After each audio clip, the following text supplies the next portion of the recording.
it should be recording. And I believe now I can give the floor to our WeLoop colleagues who are our partner in this project. Thank you, Alexandra. So let's start. As Alexandra said, so this is the second webinar, mainly developed for the humanitarian organizations, how to reduce the the waste and with bio-based materials, but mainly here we are detailing the end-of-life treatment that we can apply in these conditions. So as Alexander said, so we have a recording of this event. So after the event, the recording will be available in our website, Bio4Human. And we also send you a message with the links after the webinar. So if you, during the event, your video and mics are open, please unmute yourself and turn your video on if you want to speak. And also the presentation, the PDF presentation will be also available in the website of Bio4Human. If you have any questions, you can ask anytime in the chat, and we also give you some time for questions and answers during the presentation. And if you want to stay informed about our project, please connect yourselves to our social media channels, LinkedIn, and also you can subscribe to our newsletter. So for the summary of this webinar, so we have a brief introduction, as Alexandra has already presented a little bit, the project. We have the challenge and possible solutions on the waste management, the end-of-life treatment solutions that we have identified, comparative analysis, and at the end, some conclusions and questions and answers. So a quick reminder for those who were not present in the first webinar, what's a bio-based material? So bio-based materials are really materials that are based on agriculture or food basis, and it's contrary to fossil materials that are based in petroleum. So during this webinar, we'll talk a little bit about the advantages and disadvantages of bio-based products. Just to introduce a little bit more the project, Bio4Human. So the main goal of the project is to identify bio-based solutions for waste management applicable to the humanitarian sector. The project starts in January 2024 and ends in June 2026, so we are almost there. We are 10 partners with a multi-stakeholder approach. You can see the partners presented here. With Inspire, our coordinator. WeLoop, we are experts in LCA, so life cycle assessment, life cycle costing, and social LCA. We have also humanitarian organizations, SPIN and PA, and other research centers, universities, and foundations. So our main objectives is to assess the scope to which bio-based innovative technological solutions and bio-based systems have potential to be applied in the humanitarian sector. So for that, we have defined and cataloged the needs of the humanitarian sector in solid waste management.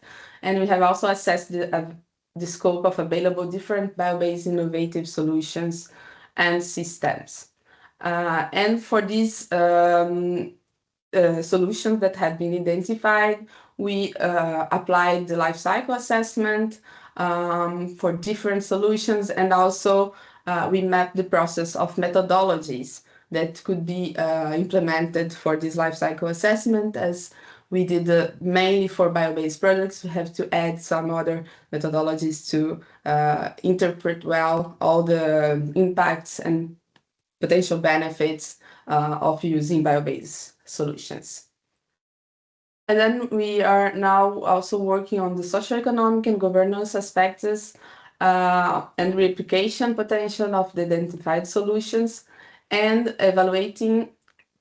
So for this, we have evaluating the life cycle costing and the social LCA, and also conducting feasibility study in these two case studies in DRC and South Sudan. So this is a work package that is in progress. We are working on these reports, and we will also available soon. So if you want to be informed about these deliverables, please be in touch with our newsletter. You have been informed about everything that is going on in the project.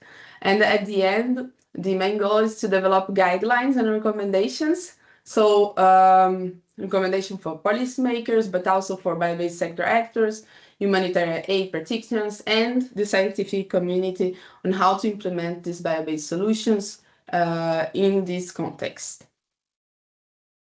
So now I'll give the floor to Perrine to present to you the life cycle assessment and the solutions that we'll present today. Thank you.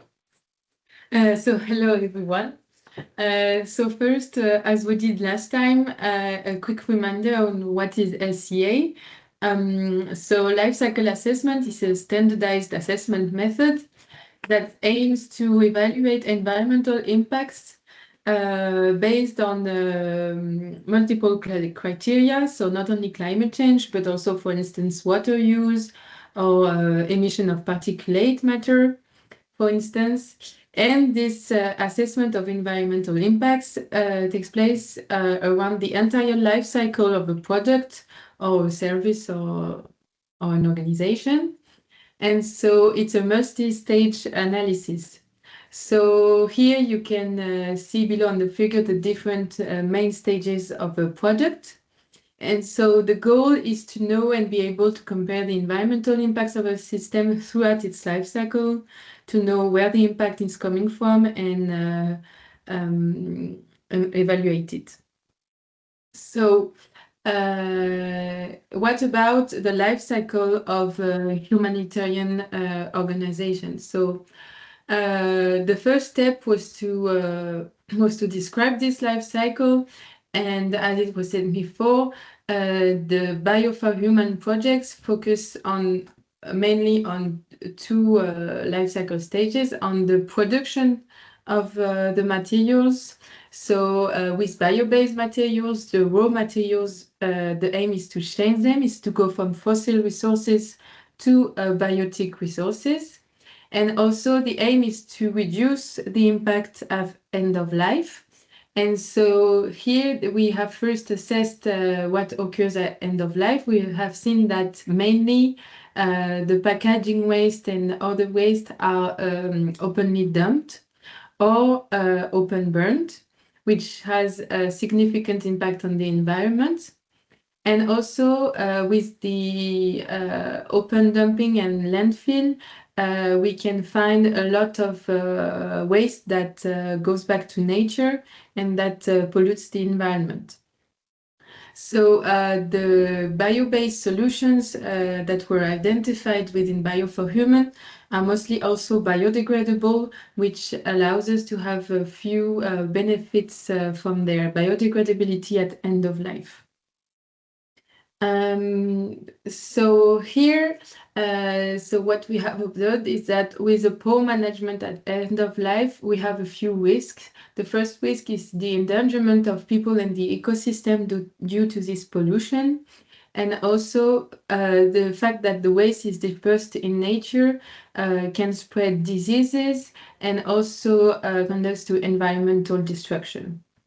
So that's to this issue that Bio for Human has identified solutions for improved waste management of organic and biodegradable waste. So here are the two main solutions that were identified throughout the project to optimize the management of biodegradable organic waste. The first one is the bioconversion by black soldier fly larva. This method allows us to digest organic waste, so food waste for in most cases, and produce animal feed which is rich in protein and in fat, and also produce a fertilizer that can be used in the fields. Also, we have identified an interesting solution that is anaerobic digestion, which can produce biogas and fertilizer from the digestion of this biowaste. And so here in this presentation, we are going to focus on the environmental impacts of those two technologies and how they can be of benefit to the environment and the local communities. So first, let me introduce you to black soldier fly, to which another partner, Piotr, will then add some few further suggestions. And so briefly, what is BSF? It's a system in which we harvest. No, We have the digestion. Yeah, we have the digestion thanks to black soldier fly that digest the food. And this sort of digestion takes around minimum 14 days. And this allows to reduce the waste by 50 to 80% of the initial volume. And so this is an interesting output. And this solution requires a warm environment between 24 to 30 degrees. This is why in the picture, for instance, you can see that it's in a greenhouse with a stable climate and constant humidity. So these are the conditions to have an optimized black soldier fly digestion. This sort of setup already exists in different kind of setups around the African continent, so it is widespread.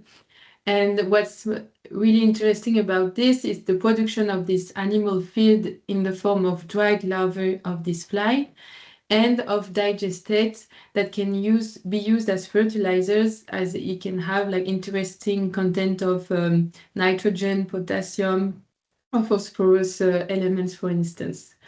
These fertilizers can be used only if this setup is set up in rural areas or if the waste that is digested is hygienic, so food-based, and with no problem of bacteria. So we have evaluated its environmental impact that you can see on the graph here. So on the left, we have the impact on the environment, where you can see, and we have seen that this impact comes from direct emissions of the digestion. Like during the digestion by the fly, it emits certain particulates that can be harmful to the environment or to the atmosphere. And also because there's a need for electricity in order to crush, to shred the waste, or also after the process, the larva needs to be dried, and so there's a need for electricity. This electricity consumption is, however, avoidable because we can perform manual drying or manual crushing or natural drying of the larva in the sun, for instance. And then we have also evaluated what are the environmental benefits of co-producing this animal feed and also the fertilizers. And you can see these benefits on the right with the value of -5 points. This is the environmental impact. And this is how interesting this solution is.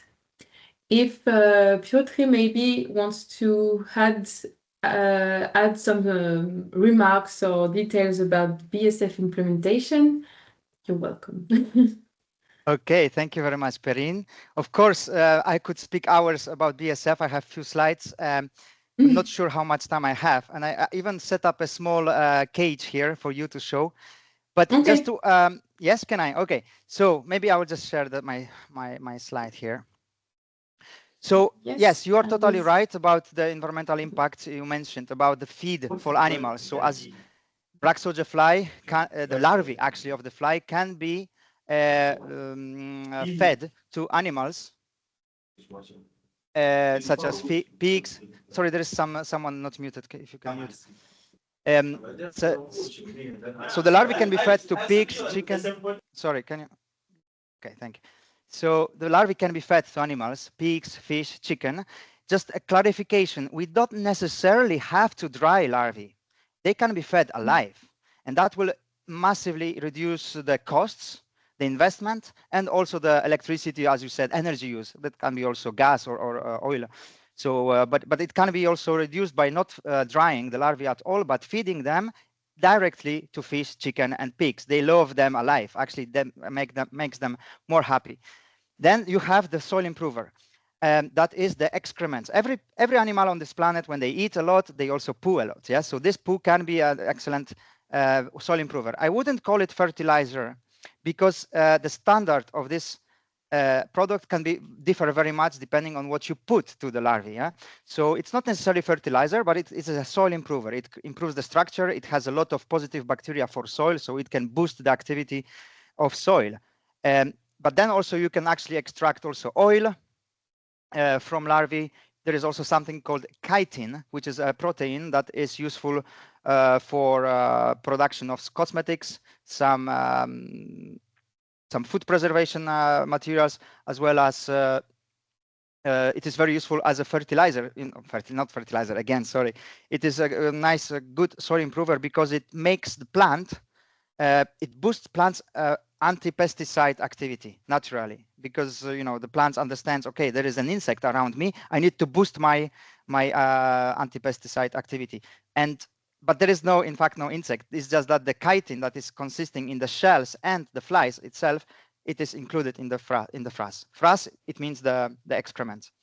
So the flies, they exist everywhere naturally in the tropical zones. So as you see here, so they already exist in your landfill, in your compost heap. If your activities are in South Sudan or in Congo, probably you can find black soldier fly yourself. You can capture them. There are different capturing methods, and you can start your setup directly. But it's actually advisable more to buy the young baby larvae, we call them neonates, or the eggs from other farmers that might be around in big quantities, so that you can start your colony yourself. Yes, you said that 14 days. It takes 14 days for bioconversion of food waste. It can be a bit shorter, or it can be 20 days. It all depends also on the temperature and the quality of food you give them, and as well whether the feed, the substrate, is shredded or not. And you mentioned it should be shredded. That's very correct. You can do it manually with machete if you have little amounts, but if you have a shredder, a cheap shredder, even plastic shredder can work, or shredder for any type of woods. So here you can actually see the whole life cycle. You have eggs, you have neonates, you have then larvae. As the larvae, they grow into prepupa. The prepupa is the time when you harvest the larvae. That is their maximum nutritious content. But you keep 1 or 5% of the pupa because you want the pupa to turn into a fly, so that the fly mate and they lay eggs, as you see here. And then, yeah. One important thing that I think is important to put into the analysis of environmental benefits is that this is a waste management treatment. In fact, it is waste management. It is like diverting organic waste from landfills. When organic waste goes to landfill, it creates methane emissions and all other kinds of leachates. And also, if organic waste is contaminating another streams like paper or plastics, then of course this plastic on paper is much more difficult to recycle. So you are creating, by diverting the organic waste and creating the marketable product, and of course the feed such as larvae and the poo, the frass, it is marketable. It is needed in African countries. The soil is getting poorer and poorer. We need to improve the soil quality. And the proteins are typically imported, yeah? Soya bean or fish meal from Brazil, or from depleting our oceans. So by reducing this amount of those soya and fish meal, you are also contributing to improving the situation. I mentioned methane emissions. So this is overall climate action. So black soldier fly, we actually have calculators on how much methane emissions and CO2 emissions can be reduced thanks to this. So I will not bother you more unless we have more time later. I have lots of good information I can show you, but I want to just show you the setup I did. I don't know if you see now the other video from my phone. Do you see it? We see the on-farm No, BSF facilities, but no. I want to stop sharing. Yeah, I think you have to disconnect the computer first. Aha, okay. And then maybe try from the phone. So here I am now. Can you see me? Can you see the setup? Yes. Okay, great. So here I just set up quickly in my kitchen some example. So here you would see, here are larvae, dried larvae. They are dried in an oven. These are different kinds of larvae. They are microwaved, in fact. They are very crunchy, very tasty. I may eat them myself. So BSF is totally good, okay for human consumption. For example, in Madagascar, by law, it is now allowed to be put into human value chain, or even directly eaten by human. And this is the frass. So this is what the poo of the larvae. You cannot smell it, but I tell you, it has a good smell of soil. So it is full of good nutrients, as well as this chitin material, which is quite unique. And here I set up a cage. Okay, I don't have flies here. I'm in Brussels now. When we work in Africa, we have lots of flies, but here I don't have any. But I just wanted to show you that apart from feeding the larvae with waste, you also need the flies to have a good environment to lay eggs. So when you have pupa, you put them in this cage. When the light comes in, the flies, they need light. They need sunlight or special light, artificial light, because then they wake up. I would say they wake up. They eclose from the pupa. Then they fly here in the cage in thousands of them. They mate, and the female, they lay eggs in those small eggies. They find the little space here. And also, like, I set up this container here. In this container, what we should have is an attractant. So very smelly food, smelly waste. In fact, the flies by nature, they want to put their eggs directly over the waste substrate, so that when the little eggs hatch, the little hatchlings, so baby larvae, they fall directly into the waste so that they eat. But this is just incubation situation. Yeah? After they hatch, basically, what you do, it's not, I would need more time to explain everything, but you take those eggies and you put them into another box where they feed. Really, they feed initially for 5 days in a very stable substrate, like chicken feed. But later on, for the next 14 days, you can put them on any type of organic waste. You need some balance. We can later talk about what type of organic waste is the most appropriate.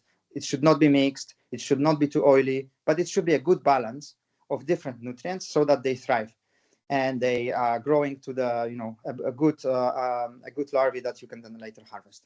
So these are just a practical example I wanted to show. But just to remember, so black soldier fly larvae can replace feed to a certain extent, not 100%, but to a certain extent they can replace the feed for animals, such as figs, pigs, and chicken. We know that even small ruminants, they would also benefit from that. They also produce, as they grow, as they consume, they also produce the frass, so the poo of larvae. If you take 1 ton of food waste, you give it to larvae, the output will be 400 kilograms of frass. So out of 1 ton, you get 400 kilograms of soil improver and 200 kilograms of fresh larvae. Fresh meaning live. And you can directly, in a short circuit in the neighborhood, you can share it with your community who have chicken, pigs, and they will be very happy. They will see immediately that the eggs will be more tasty, the chicken will grow faster, and that the frass that you put then on your tomatoes or salads, they will also grow better. We did also experiments on that and our partners. So these are the benefits on top of the waste management strategy, which is very, very needed. It's not only composting or anaerobic digestion, something that is very marketable, meaning those feeds, and then and the climate, yeah, benefit. Okay, so that's it for now. If there are questions, I'm here and we'll support you. Thank you. Thanks a lot. We've learned a lot also from our side. So that's great. If you have any questions, please, on BSF.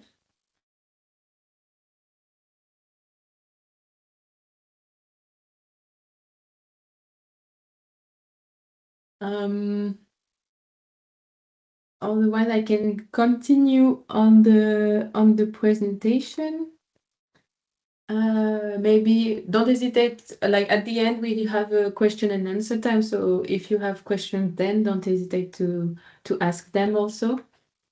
After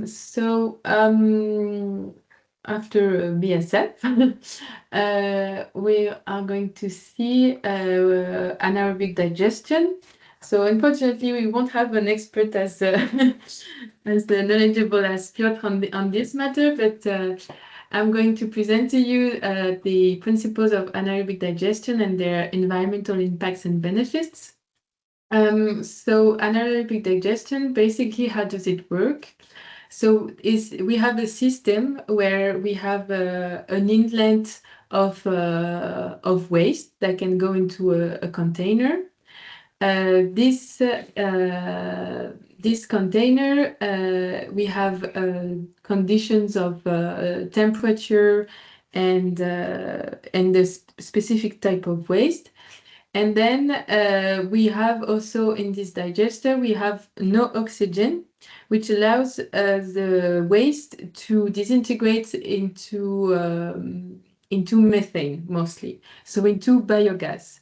This biogas is going to be collected on the top and can be then and then we have the gas outlets, and then this gas can be reused to be burned as a heat source, for instance. So mainly, and it can be sourced by the local communities. And it has great values to also, so it's a way to digest the waste, to treat it. It's also a way to produce a local heat source, and also it's some economical benefits because it avoids also the buying propane or some stuff like that to heat the food, for instance. So there are different technologies. You can see on the left we have a floating drum to collect the gas, so it's like with low pressure. Then we have a fixed dome with a biogas outlet. So this is another type of installation which can also be underground, for instance. And on the right we have inflammable, no, not inflammable, inflatable digester, where on the top we have a sort of plastic shield, and the gas gets stored into this, and then we can have the gas outlet that we can monitor. So this anaerobic digestion also provides a digester that is really rich in nutrients for the soil. Here we say fertilizers. I don't know if we should say maybe soil improver.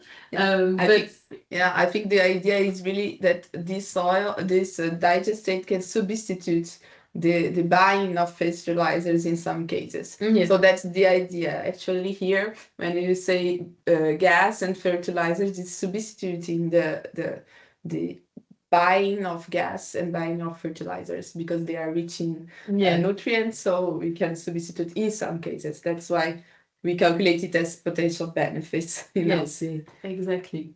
And so also an important note on the using the digestate, it's used indeed only if we're in rural areas where the digestate can be put back into fields, but also if as it's sort of a fertilizer, if it's for food, the waste needs to be hygienic, not to spread disease or anything like that throughout the agricultural fields.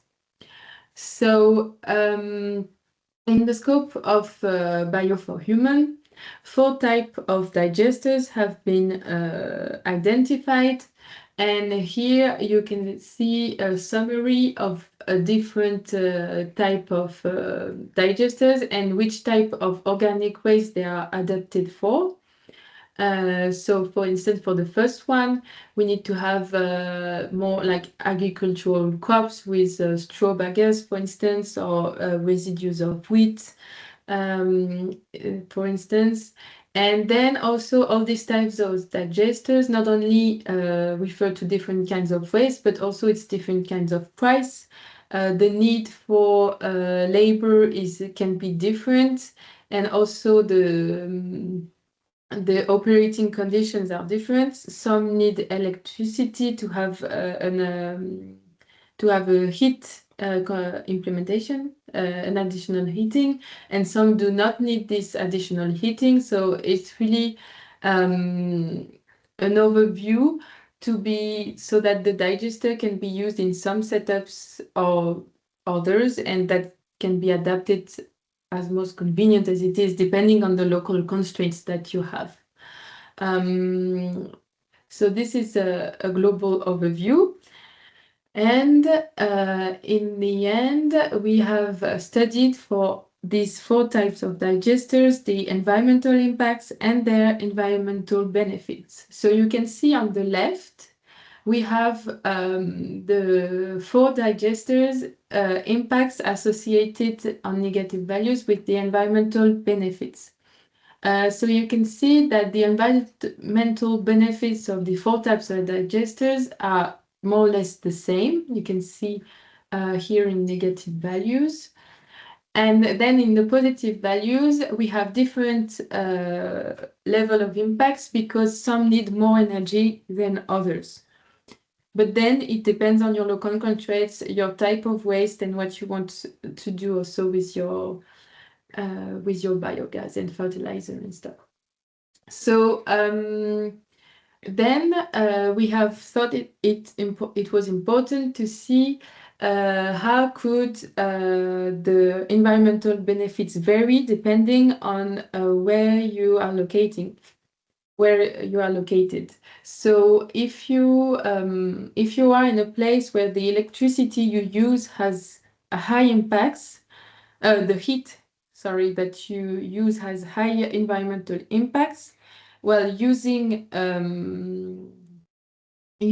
to say, using a biogas alternative, a gas alternative, so it's just biogas is going to be more interesting if your heat mix has high environmental impacts. Sorry.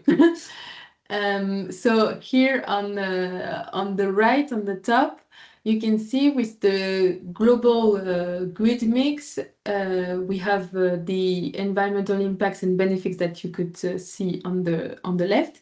And then afterwards, there is the impacts and benefits if we use a grid mix from DRC, which has, let's say, a cleaner heat source energy. And then on the right, which interests you more, if we use the South Sudan heat mix.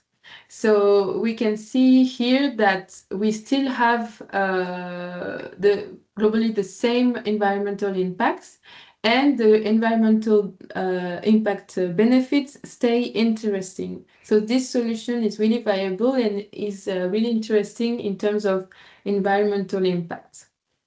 Another sensitivity analysis that we have done is that if we are in rural or urban areas, or if the waste is hygienic or unhygienic, meaning if we can use the digestate that is available after the digestion or not. So indeed, if we cannot use this digestate, then it's thrown back into the sewage system, and this has environmental drawbacks. So on the left of this graph, we can see the environmental impacts and benefits as presented before, and then on the left. On the right, sorry, of this, you can see if the digestion is exposed to sewage, not only do we increase the environmental impacts of the process, because we have a huge impact of waste treatment at the end. But we also reduce the environmental benefits that we previously had thanks to the digested valorization into fertilizer. So these are some things you can think about when you try to implement anaerobic digestion.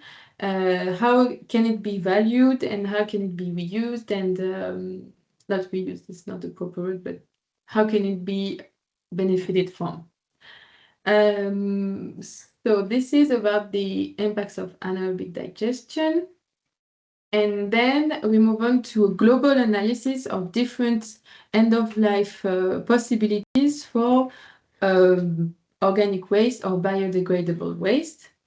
And so on the left, you can see the 4 scenarios of anaerobic digestion that we have just mentioned. Then you can find the impacts and environmental benefits of the black soldier fly digestion as a waste treatment solution. And then we have to compare the impact of industrial composting or of composting with in household, like home compost, of home composting. And finally, to compare to have an idea of the overall impacts that we have there studied compared to the reference scenario, which could be open dump. We have put the environmental impacts of open dump, which are unfortunately a little bit underestimated in our current LCA tools. But what we can draw from this is that the impacts, the environmental impacts of all the solutions aforementioned are lower or equivalent to the impacts of open dump. But on top of these environmental impacts, each of the solution, being BSF digestion, anaerobic digestion, or compost, have environmental benefits due to the co-production of animal feed, of biogas, or of fertilizing components. And these benefits are also economical benefits. So these are great options to draw away from open dump. Then I'm going to move on to another subject.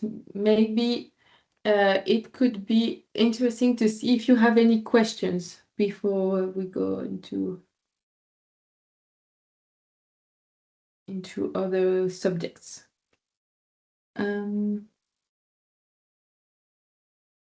No question yet. So we are going to see finally also how we can reduce also the environmental impacts of composting, because compost is a simple way to treat also the bio waste, but it can also emit methane. And this methane, CH4, has a high global warming potential. And so it's better if during the composting we can lower this methane production. So 3 reduction measures that could be interesting is first that a compost, home or industrial, must be regularly ventilated with a turnover, because we need to have a correct amount of humidity so that the bacteria can process the waste properly. So the humidity rate must be controlled, and also oxygen must be available throughout the compost to be in aerobic conditions. And this access to oxygen is going to allow the bacteria to produce CO2 and not methane. CO2 has a global warming potential that is way lower than the one of methane. So this is interesting and will prevent the methane producing activities. Then a second and a simple impact reduction measure is to add structuring materials to your compost and alternate dry and wet waste. This way, it's going to add a porosity to your compost, and we will have better air circulation and access to oxygen And as it was said before, it's going to prevent the formation of methane. And finally, another solution, which might be more complex but is really interesting, is the addition of biochar. Biochar, yes. Which will improve aeration on one point, but also will improve the compost structure and will promote the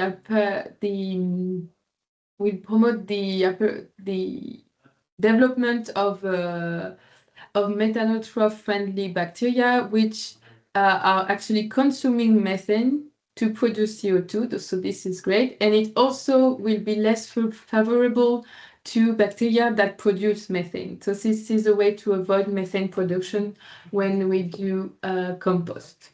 There are also solutions about with adding chemicals within the compost to adapt the pH and inhibit methanogens, but this we cannot stipulate firmly that it is an environmental benefit because the chemicals, the production itself can have environmental impacts and they were not studied in the scope of this study, of this analysis. But this is also another option that can be interesting.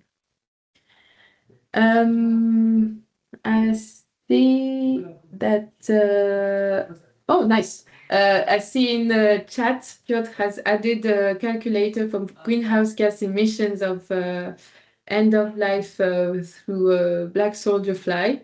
So if you want to have further information on the impact of your process, it can be really interesting. Thank you, Piotr, for the add-up.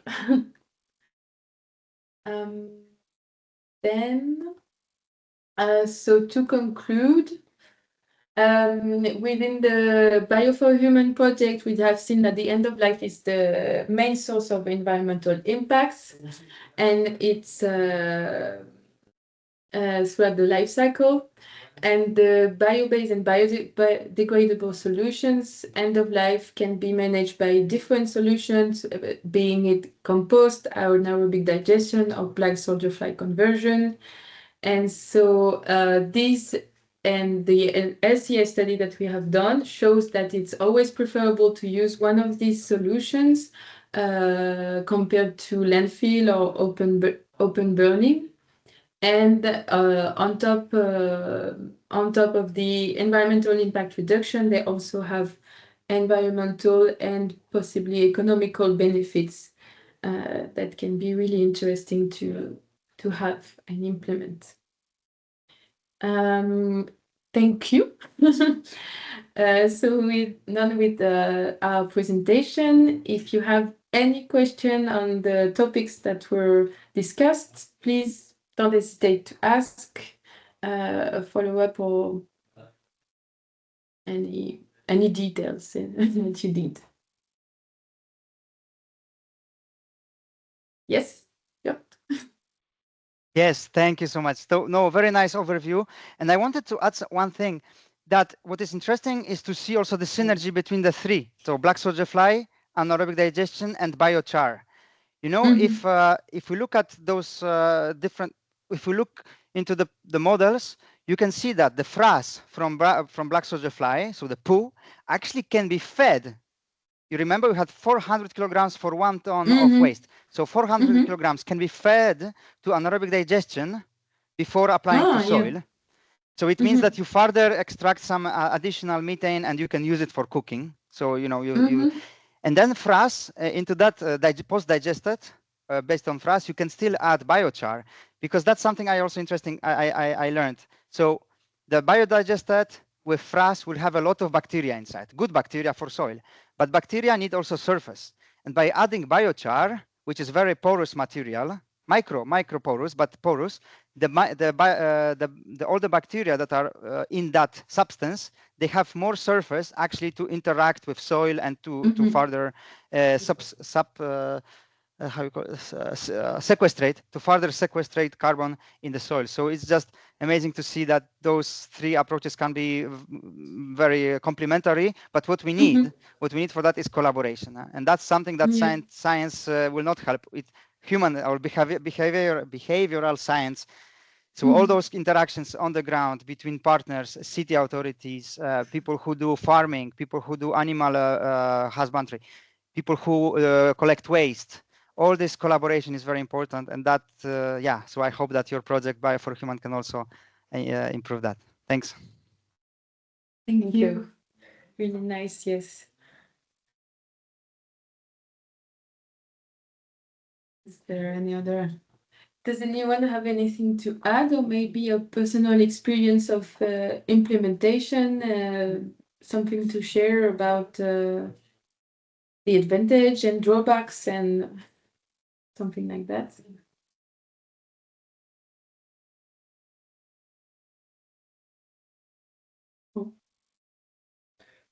Well, I can always speak a lot.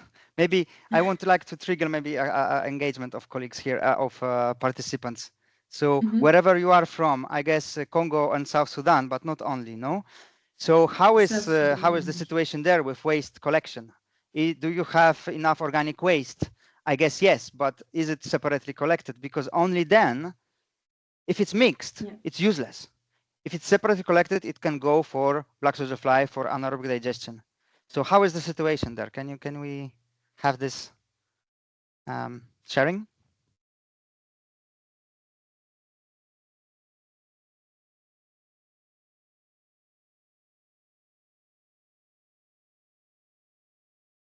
people are a little bit shy today.